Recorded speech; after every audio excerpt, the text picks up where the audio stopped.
그리스도의 십자가는 신비죠, 신비. 하나님이 인간이 되신 사건, 또 하나님이 십자가에 매달리신 사건, 전능하신 하나님이 고통을 당하셨다.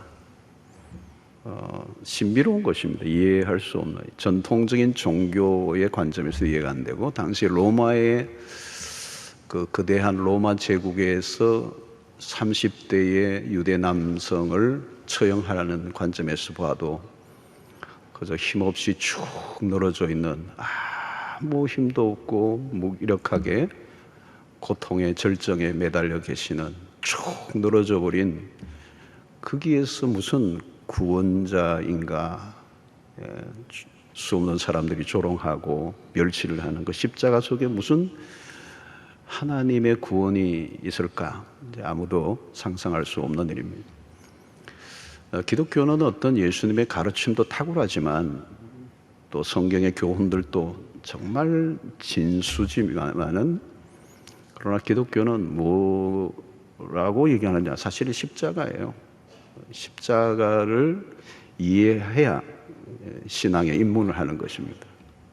교회를 20년, 30년 다녀도 십자가를 이해하지 못하는, 여기 이해한다는 것은 지적인 이해가 아닙니다. 성령께서 깨닫게 해주셔서 그 십자가를 통한 하나님의 섭리와 그 뜻이 베일이 벗겨지는, 그래서 그것이 미스테리가 아니라 우리에게 드러난 계시로 이렇게 가슴에 와닿을 때 무릎을 꿇게 되죠. 하나님이 십자가에 매달려 죽으시고 우리를 위해 죽으신 그 어린 양 예수 앞에서 우리는 결국 무너지게 됩니다. 자, 오늘은 이제 우리가 마가복음을 계속 이제 따라가는 가운데 십자가의 행적을 이제 살펴보는데, 마가복음 우리가 다시 돌아왔습니다. 그래서 오늘 이 마가복음 본문 안에서만 우리 십자가에 관련된 얘기를 잠시 살펴보는 33절에 보면, 제6시가 되매 온 땅에 어둠이 임하여 제9시까지 계속되더니, 예수님이 십자가에 매달려 계시는데 그때가 제6시에서 제9시까지입니다. 그래서 이 6시는 오늘 우리 시간으로는 12시입니다. 낮 12시 정오. 자, 근데 뭐예요? 여기에 온 땅에 어둠이 임했다는 겁니다. 어둠이. 그러니까 빛이 가장 찬란한 정오의 시간에 온 땅이 어둠으로 덮어버렸어요. 이 어둠은 이스라엘 백성이 출애굽하기 전에 일어난 9번째 재앙을 연상하게 합니다. 3일 동안 애굽 전역에 어둠이 덮쳤죠. 당시 애굽은 태양신을 섬겼습니다. 태양신을 섬기는 그 애굽에 대한 심판이 바로 어둠, 흑암이었습니다. 그리고 이 어둠은 애굽의 장자들이 죽는 재앙에 대한 전조입니다.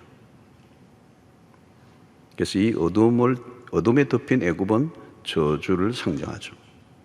그리고 이 어둠은 우리가 잘 아는 것처럼 흑암, 조금의 빛도 없는 흑암에 휩싸여 있으면 사람들은 두려움과 공포에 빠지게 되죠.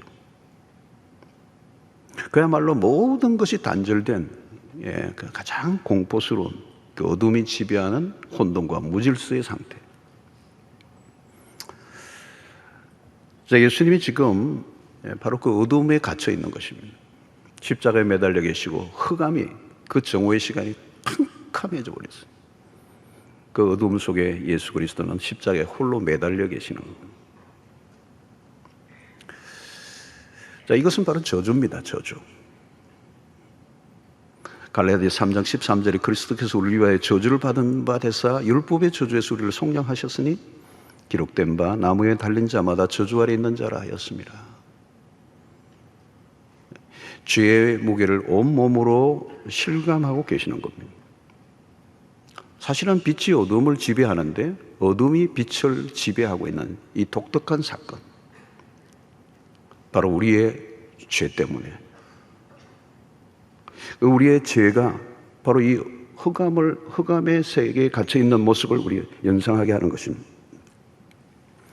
예수님은 어둠의 재앙 가운데서 희생의 제물로 바쳐지고 있는 것입니다. 이것은 죄에 대한 하나님의 심판이죠. 자, 오늘 여러분, 하나님이 누구이십니까? 요한일서 1장 5절을 보면 우리가 그에게서 듣고 너에게 전하는 소식은 이것이니 곧 하나님은 빛이시니라. 그에게는 어둠이 조금도 없으시다는 것이니라. 하나님은 빛이신 분이십니다. 그리스도는 우리에게 빛을 비추어 주시는 분이시죠. 그런데 우리를 위하여 흑암 가운데 갇혀 십자가에 매달려 죽으신 이유는 우리를 어둠 속에서 빛으로 인도하시기 위하여. 그래서 에베소서 5장 8절은 이렇게 합니다. 너희가 전에는 어둠이더니 이제는 주 안에서 빛이라. 빛의 자녀들처럼 행하라. 로마서 13장 12절은 밤이 깊고 낮이 가까웠으니 그러므로 우리가 어둠의 일을 벗고 빛의 갑옷을 입자. 사랑하는 성도 여러분, 오늘 우리가 저주 아래 있을 때 그 어둠 속에 살았습니다. 아무것도 알지 못하는, 그래서 좌충우돌하고 그냥 흑암 속에서 헤매던 우리를 그리스도께서 십자가에 죽으심으로 빛 가운데로 인도하시고 어둠에서 벗어나게 하시고 이제 빛의 자녀들이 되게 하시고 더 이상 어두움 속으로 들어갈 이유가 없게 하신 그 빛이신 그 주님의 인도를 받으며 살게 하신 은혜에 감사하는 시간이 우리가 고난주간일 것입니다. 어둠 속에 있었던 우리의 인생을 이제 빛으로 인도해 주신 그 빛의 인도를 받는 복된 인생이 되시기를 축원합니다. 자, 십자가에 매달리신 예수께서 소리를 지르시죠. 34절. 제9시에 예수께서 크게 소리 지르시되 엘리 엘리 라마 사박다니 하시니 이를 번역하면 나의 하나님 어찌하여 나를 버리셨나이까 하는 뜻이라. 여러분, 예수님은 아버지와 나는 하나이니라 그렇게 말씀하셨어요. 그런데 지금 아버지가 아들을 버리신 사건이 일어나. 어찌하여 나를 버리셨나이까. 여러분, 세상에서 가장 무서운 단어 중에 하나가 뭔가 하면 버림받음입니다. 리젝션이에요. 거절당함이에요. 버림받음. 남녀 사귀고 있는 연애하는 남녀가 한쪽에게 차였어요. 실연을 당했다고 그래요. 버림받은. 그때 죽음과 같은 경험을 해요. 정말 사랑했던 사람으로부터 버림을 받을 때 거의 죽음과 같은 경험을 하는 겁니다. 지금 이런 얘기하면 과거가 생각이 나서 갑자기 힘들어지는 분이 있을지 모르겠어요. 죽음과 같은 경험이에요. 버림을 받았. 내가 정말 사랑했는데 버림을 받았다. 안 해본 분은 몰라요. 어떤 우리 목사님이 경험이 있는가 보죠. 묻지는 마세요. 그건 죽음과 같은 경험이에요. 버림을 받는 거예요. 그리고 남편으로부터 아내로부터 버림을 받는 것도 이거는 혹독한 거예요. 더 고통스러운 게 뭔지 아세요? 부모로부터 버림을 받는 거예요. 부모로부터 버림받는 거예요. 그것은 인생이 가장 겪을 수 있는 큰 고통입니다. 그보다 더 큰 고통은 없어요. 그런데 하나 더 있어요. 하나님으로부터 버림을 받는 것입니다. 여러분, 지금 예수님은 누구입니까? 이 아들은 영원 전부터 아버지로부터 누구보다 사랑을 받던 아들이에요.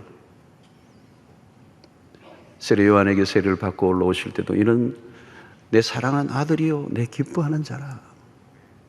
그 아들이에요. 그 아들이 지금 아버지로부터 버림을 받고 있어요. 십자가에 매달리실 때 아버지가 등을 돌리고 계시는 거예요. 하나님 아버지는 아들이 십자가에 처형을 당하도록 내버려 두시고 계십니다. 그 아버지는 너무도 능력이 많으신 전능자이십니다. 그리고 사랑이 넘치는 분이세요. 그런데 아들을 십자가에 죽도록 내버려 두셨습니다. 어떻게 보면 이것은 하나님이 잔인해 보이죠. 폭력적인 하나님으로 가끔 오해하는 분들이 계세요. 그러나 여러분, 십자가 사건은 아버지가 일방적으로 아들을 매다신 사건이 아니에요. 만약에 일방적으로 아들을 십자가에 매달았다면 그건 폭력입니다. 성자 예수의 동의가 없었다면 이루어질 수는 없는 일입니다. 여기 버렸었다는 것은 본질 속성의 분리가 아닙니다. 인간 구원을 위해 일시적으로 등을 돌리신 것입니다. 아버지가 사랑하는 아들을 버리셨다는 것은 아들에게는 혹독한 시간입니다. 이것보다 더 큰 고통은 없고, 사실 이것은 우리의 인간의 지성으로 이해할 수 없는 훨씬 뛰어넘은 영역입니다. 사랑하는 아들을 외면하시고 버리실 수밖에 없는 아버지의 고통은 어떨까요? 누가 할 수 있을까요? 아무도 몰라요. 아버지가 마음의 동요 없이 무정하게 아들을 십자가에 매다셨을 리가 없습니다. 아버지가 아들을 직접 죽이신 사건은 독특한 사건입니다. 여러분, 바로 그 저주를 그리스도가 받으심으로 죄로 인하여 에덴 동산에 쫓겨나 버림받은 바 된 우리의 삶을 이제 구원해내시는 역사가 일어나게 된 것입니다. 이제 십자가를 자세히 보십시오. 십자가는 우리를 향해 두 팔을 벌리고 있는 것입니다. 그리스도가 거절을 받으시고 버리심 받으심으로 이제 우리를 거절하지 않으시겠다고, 그 십자가로 말미암아 우리를 하나님의 사랑받는 자녀로 삼아 주시겠다고 약속하십니다. 여러분, 하나님이 우리를 이제 거절하지 아니하시고 버리지 아니하십니다. 우리는 하나님의 자녀가 되는 권세를 누리게 되었습니다. 모든 사람이 다 우리를 버린다 할지라도 하나님이 나를 버리지 않으시면 우리는 살아갈 수 있습니다. 이길 수 있습니다. 용기를 얻을 수가 있어요. 여러분, 이 세상에 모두가 나를 버려도 내가 피할 곳이 있다는 것, 그분이 우리의 아버지십니다. 아들의 대가를 지불하고 우리에게 허락하신 은혜인 줄로 믿습니다. 자, 오늘 38절에 매우 중요한 사건이 일어나죠. 이에 성소 휘장이 위로부터 아래까지 찢어 둘이 되니라. 중요한 사건이 일어났습니다. 상징적인 사건이에요. 이 십자가 사건은 바로 예수님의 육체가 찢어지신 사건이에요. 여러분, 구약 성전에는 하나님의 거룩하신 임재 가운데로 나아가지 못하도록 막아놓은 두꺼운 휘장이 있습니다. 두꺼운 휘장이 굉장히 높은 곳에서 아래까지. No entry. 아무도 들어갈 수 없어. 여러분, 이것은 임재의 장소이기 때문에 인간이, 죄인이 하나님을 만날 수 없습니다. 만날 수 있는 유일한 길은 대제사장이 1년에 단 한 번만 자기 자신을 위하여 속죄의 제사를 완벽하게 드리고 난 다음에야 들어갑니다. 그럼에도 불구하고 대제사장이 이 성소의 휘장 입구에 딱 서면 긴장감이 돌아요. 왜? 잘못하면 죽을 수도 있거든요. 대제사장만이 유일하게 단 한 번, 1년에 단 한 번만 대속죄일에 자기의 죄를 완전히 속죄하고 난 다음에 들어가야 돼요. 근데도 두려운 거예요. 죽을 수도 있기 때문에. 죄인이 하나님을 만날 수가 없어요. 그리고 만날 수 있는 길은 너무도 복잡하고 까다롭고 위험한 길이었어요. 그래서 대제사장의 옷은요, 아래쪽에는 방울들이 달려 있어요. 대제사장이 휘장을 열고 그 안으로 들어갔는데 방울 소리가 들리지 않으면 그는 죽은 거예요. 그 시체를 누가 가져오죠? 가져올 수가 없어요. 가져 들어갔다 다 죽어요. 그래서 대제사장은 허리에 줄을 매달아요. 줄을 매달고 들어가는 거예요. 죽으면 줄을 당겨야 돼요. 죄인이 하나님을 만나면 죽습니다. 하나님을 만나는 길이 복잡한 거예요. 그것도 대제사장이 대리로만 만날 수가 있는 거예요. 대제사장마저도 함부로 들어갈 수 없어요. 담력이 없으면 들어갈 수 없어요. 벌벌 떨리는 거예요. 지극히 높으신 중에 높으신 분의 임재로 가득한 그곳에는 정적이 흐르는 것입니다. 성전의 휘장은 하나님과 죄인과의 경계선입니다. 출입금지입니다. 누구도 하나님의 거룩한 처소에 침범할 수 없습니다. 그런데 그리스도의 십자가의 사건으로 거대한 장벽이 무너졌습니다. 휘장이 찢어져 버렸습니다. 위에서 아래로 더 이상 장애물이 없어요. 출입 통제가 해제되었습니다. 누구든지 anybody, anytime, anywhere, 어디에서든지 누구나 언제든지 하나님을 만날 수 있는 은혜가 그리스도의 십자가 사건을 통하여 우리에게 열리게 된 거예요. 여러분, 이것은 뭐냐면 이제 성전에 꼭꼭 담겨진 지성소의 문을 하나님이 열어주신 것이에요. Anybody come. 오라는 거예요. 내가 너를 만나주겠다는 것입니다. 이제 복잡한 과정이 없어져 버렸어요. 누가 대리로 만나는 것도 없어요. 속죄의 제사를 드리고 제물을 드리고 수없는 희생의 양이 필요한 게 아니에요. 그냥 예수 그리스도의 피를 힘입어 나아가기만 하면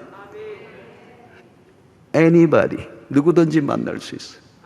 자, 히브리서 10장 19절로 20절을 보십시오. 그러므로 형제들아, 우리가 예수의 피를 힘입어 그랬어요. 아무것도 필요 없어. 예수 그리스도의 피를 힘입어. 성소에, 이 성소는 어디요? 휘장을 건너 뚫고 들어가야 돼요. 성소 안으로 들어가는 거예요. 휘장이 찢어져 버렸어. 이제 성소에 들어갈, 하나님의 임재로 가득한 그곳에 들어갈 무엇을 얻었다고요? 담력을 얻었다는 말이 여기에 나오는 거예요. 이 담력은 아무나 생길 수 있는 게 아니에요. 예수의 피를 믿는 자는 담력을 얻어서 그 앞으로 나아가는 거예요. 그 길은 우리를 위하여 휘장 가운데로 열어놓으신 새로운 살 길이요, 휘장은 곧 그의 육체니라. 사랑하는 성도 여러분, 새로운 시대가 열렸습니다. 구약의 그 까다롭고 복잡한 절차들이 모두 사라졌습니다. 예수 때문에, 예수의 피 때문에, 그 피로 말미암아 우리가 의롭게 됨으로 하나님의 존전 앞에 담대히 나가는 은혜를 얻게 된 것입니다. 하나님이 더 이상 우리를 거절하지 아니하십니다. 우리가 만나기를 원하기만 한다면 언제든지 만나주시는 하나님의 은혜, 이게 십자가의 은혜인 줄로 믿습니다. 여러분, 중요한 것은 이제 마음껏 하나님의 임재를 즐겨야 합니다. 휘장이 찢어져 버렸어요. 이제는 노 엔트리, 가로막고 있던 장벽이 다 없어져 버렸어요. 우리의 주신 특권입니다. 하나님을 언제든지 만날 수 있다는 겁니다. 여러분, 우리의 삶의 가장 큰 놀라운 축복이 뭘까요? 하나님 만나는 거예요, 여러분. 교회를 10년, 20년 다니는 게 중요한 게 아니라 하나님을 만나야 합니다. 주일날 예배에 출근 도장 찍듯이 찍어봐야 소용없어요. 하나님을 만나는 겁니다. 주일 예배에 나오는 이유도 뭘까요? 주일 예배에 나오는 의식이 중요한 게 아니라 이 예배 가운데 지금 이곳에 우리와 함께 하시는 영으로 계시는 그 하나님을 만나는 은혜를 받아야 돼요. 이제 여러분, 여기에 어떤 제한도 없습니다. 우리가 주님을 만나고 싶은 마음만 열면 주님은 이미 문을 활짝 열고 우리를 기다리고 계시는 줄로 믿습니다. 복음 중에 복음이죠. 휘장이 찢어진 사건. 이거는 우리에게 놀라운 신약시대에 하나님의 백성들이 주어진 특권 중에 특권이 아닐 수가 없습니다. 여러분, 계시록 3장 20절을 보십시오. 볼지어다, 내가 문 밖에 서서 두드리노니. 기다리고 계세요. 노크를 하고 계세요. 누구든지, anybody, 누구든지 내 음성을 듣고 문을 열면, 여러분 마음의 문을 열기만 하면 내가 그에게로 들어가 그와 더불어 먹고 그는 나와 더불어 먹으리라. 아무것도 없어요, 여러분. 사랑하는 성도 여러분이 이 고난 주간에 아직도 하나님을 만나지 못한 분이 계신다면 하나님 만나는 은혜가 있게 되기를 바랍니다. 하나님을 만나지 못하신 분은 딱 하나예요. 마음의 문을 닫으신 분이거나 아니면 아직 하나님이 필요하지 않기 때문에 하나님을 찾지 않은 거예요. 하나님이 필요하지 않으니까. 여러분, 근데 내가 정말 하나님이 필요하고 나 하나님 없으면 못 삽니다. 나 하나님 만나고 싶습니다. 그 마음만 가지고 있으면 하나님은 만나 주십니다. 하나님의 임재로 가득 차 있습니다. 이제는 시간이 따로 필요하지 않습니다. 어떤 장소에, 특정한 장소에 가야 되는 것도 아닙니다. 오늘 이 예배뿐만 아닙니다. 여러분들의 삶의 모든 일상에 하나님은 천지에 충만하신 분이십니다. 하나님을 안 만난다는 게 이상한 겁니다. 근데 우리는 돈에 취하고 세상에 취하고 정욕에 취하고 내가 하나님이 되어 있고 돈에, 세상의 명예에 내 시설을 다 빼앗겨서 하나님이 필요 없는 것처럼 살아가기 때문에, 하나님을 찾지 않기 때문에 하나님을 만나지 못한 것일 뿐입니다. 하나님은 오늘 또 우리를 기다리고 계세요. 마음을 열기만 하면 내가 너에게로 들어가겠다. 아까 3장 20절의 말씀이 그렇습니다. 이 요한계시록에 문을 두드리고 계시는 거예요. 주님은 임의로 그냥 부수어뜨려서 우리의 마음 안으로 들어오시는 분이 아니라 우리의 마음을 열기를 원하시고 바깥에서 기다리고 계신다는 거예요. 사랑하는 성도 여러분, 이제는 경계선이 없습니다. 휘장이 찢어졌습니다. 담대히 나아갈 수 있습니다. 하나님 만나는 복을 누리시기를 주의 이름으로 축원합니다. 십자가의 증인들이 언급되고 37절 보니까 예수께서 큰 소리를 지르시고 숨지시니라 그랬어요. 마가의 정확한 증언입니다. 숨을 거두셨다. 그리스도가 숨을 거두셨다. 예수의 죽음을 마가가 밝히고 있습니다. 혹자들은 예수의 죽으심을 의심하는 자들이 있었습니다. 그 당시에 루머들이 있었어요. 예수가 기절했다, 안 죽었다. 여러분, 예수가 죽으시지 않으면 우리가 죽어야 돼요. 그리스도가 저주의 죽음을 죽으셔야 우리가 구원을 얻을 수 있어요. 근데 마가는 분명히 죽으심을 확인시켜주고 있어요. 사망 선고를 분명히 확인시켜주고 있는 거예요. 그런 우리를 살리기 위해 죽으셨습니다. 우리를 살리시려고 기꺼이 생명을 내어놓으시고 마침내 숨을 거두셨다. 로마서 5장 8절에 우리가 아직 죄인 되었을 때 그리스도께서 우리를 위하여 죽으심으로 하나님께서 우리에 대한 자기의 사랑을 확증하셨느니라 그랬어요. 예수님의 죽으심의 현장에 목격자들이 등장합니다. 40절 41절 보니까 멀리서 바라보는 여자들도 있었는데 그 중에 막달라 마리아와 또 작은 야고보와 요새의 어머니 마리아와 또 살로메가 있었으니 이들은 예수께서 갈릴리에 계실 때에 따르며 섬기던 자들이요 또 이 외에 예수와 함께 예루살렘에 올라온 여자들도 많이 있었더라. 너무 빨리 읽어서 여러분들이 캐치를 못하셨겠는데 중요한 것은 이 목격자들 가운데 예수님의 주변에 죽으심의 목격자들은 대부분 여자들이었다라고 하는 것이. 여자들도 많이 있었더라. 이 증인의 역할들을 대부분 여자들이었고요. 남자는 유일하게 야고보 한 사람이 보입니다. 아무튼 모두가 이들은 그리스도의 죽으심을 목격한 사람들이고 그리스도의 부활을 목격한 증인들이 되기도 합니다. 나중에. 본디오 빌라도에게 고난을 받아서 십자가에 못 박혀 죽으시고 장사한 지 사흘 만에 죽은 자 가운데서 다시 살아나시며, 이게 우리가 믿는 신앙의 고백이죠. 그것을 그대로 목격한 사람들을 마가는 우리에게 이름들을 열거하고 있습니다. 사랑하는 성도 여러분, 오늘 우리는 그리스도의 죽으심을 통하여 빛 가운데서, 어둠 가운데서 우리를 빛으로 인도해 주셨습니다. 옛날에는 무엇이 무엇인지도 구별하지 못하고 살았던 우리에게 빛이 되신 그리스도, 우리를 빛의 자녀로 삼아주셨어요. 이제는 더 이상 어둠에 거할 이유가 없어요.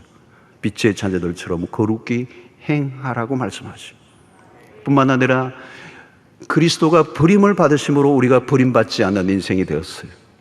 하나님에게 환대받는 인생으로 우리를 거절하지 아니하시고 하나님을 아빠 아버지라 부르는 특권을 누리게 하셨습니다. 이제 성소의 휘장이 찢겨졌습니다. 언제든지 주님을 만나는 이 놀라운 특권을 누리게 되었습니다. 창조자, 그 구원자 하나님을 내가 만나는 은혜를 매일 누릴 수 있다는 것처럼 이 땅에 살아가는 우리에게 큰 축복은 없을 거예요. 존 F 케네디가 젊은 날에 대통령이 되어서 그 어린 소년이 아들이 있었습니다. 여러분 시중에 사진이 나오죠. 그 대통령의 집무실 거기에 문을 꽝 차고 들어가서 그 안에서 장난을 치고 그 책상 밑에서 사진을 찍은 그 모습은 장관입니다. 여러분, 누가 백악관에 함부로 들어갈 수 있는 특권이 있나요? 어떻게 대통령을 언제든지 만날 수 있는 특권을 누가 가졌나요? 여러분, 우리는 그것과 비교할 수 없는 하나님의 성수 앞에 나아가 주님을 만나는 이 놀라운 은혜를 그의 피로 말미암아, 십자가로 말미암아 우리에게 주어진 특권을 마음껏 누리며 살아가는 여러분들 되시기를 축원합니다. 여러분, 무엇보다도 그 부활을 목격하고 십자가 사건과 부활을 경험한 자들로서 이제 우리가 할 일은 그것을 인조이 누릴 뿐만 아니라 향유할 뿐만 아니라 매일 하나님의 임재 가운데 살아갈 뿐만 아니라 이제 이 그리스도의 십자가의 도를 다른 사람들에게 증거하며 살아가는 여러분들 되시기를 주의 이름으로 축원합니다.